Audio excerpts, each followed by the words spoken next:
Pile দূরে মনে হয় আলো দেখা যায়, আলো আলো দেখতে পাইয়া আগ্রহ নিয়ে সামনে গেল।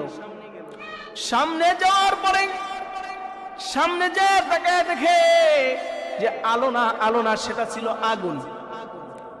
আগুন ছিল, আগুন। তো আগুন থাকার কারণে আগুন দেখার পরে আগুনের মধ্যে লক্ষ্য করে দেখলো সে তার মেয়েটাও সেই আগুনের মধ্যে আছে। তার মেয়েটা সে আগুনের মধ্যে আছে। তার মেয়েটার গলার মধ্যে, মাথার চুলের মধ্যে দড়ি লাগাইয়া সেই আগুনের মধ্যে ঝুলন্ত অবস্থায়, এবং আরো মানুষের কান্নার শব্দ ভাইসে আসতেছে, কান্নার চিৎকারের আওয়াজ ভাইসে আসতেছে। এইটা দেখার পরে সে নিজেকে আর ঠিক রাখতে পারে নাই। স্বপ্ন যুগে দেখতে পাইতেছে নিজের কন্যা আগুনের মধ্যে। তাড়াতাড়ি করে তার ঘুম ভাঙা গেছে।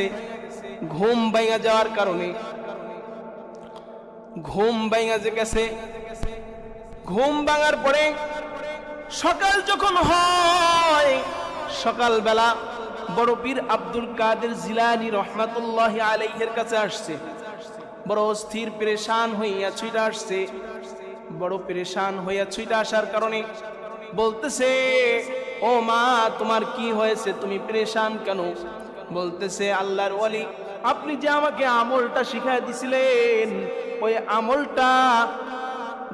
আমলটা শুরু করার পরে আমি আমার মেয়েকে দেখতে পেয়েছি। বলে, কি দেখতে পেয়েছো? বলতেছে, আমি দেখতে পেয়েছি আমার মেয়েটা একটা আগুনের গোলার মধ্যে, আগুনের মধ্যে ঝুলন্ত অবস্থায় আছে। ও আল্লাহর ওয়ালি, এই যে অবস্থাটা দেখেছি, এটা দেখার পরে আমি মা কিন্তু শান্ত নাই, অশান্ত হৃদয়ে আরো আগুন লেগে গেছে। এই রকমের অবস্থা দেখার চেয়ে না দেখাই ভালো ছিল। এখন আমার মেয়েটার অবস্থা হবে কি? তখন আব্দুল কাদের জিলানী রহমাতুল্লাহি আলাইহি বলতেছেন যে, তুমি কি তোমার মেয়েকে দিন শিখাইছিলা নাকি? বলতেছেন, না। বলে, কোরআন শিখাইছিলা নাকি? বলে, না।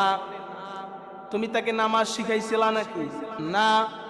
তাকে দ্বীনের তালিম দিয়েছিলে নাকি? না। তুমি তাকে দ্বীন শিখাও নাই, নামাজ শিখাও নাই।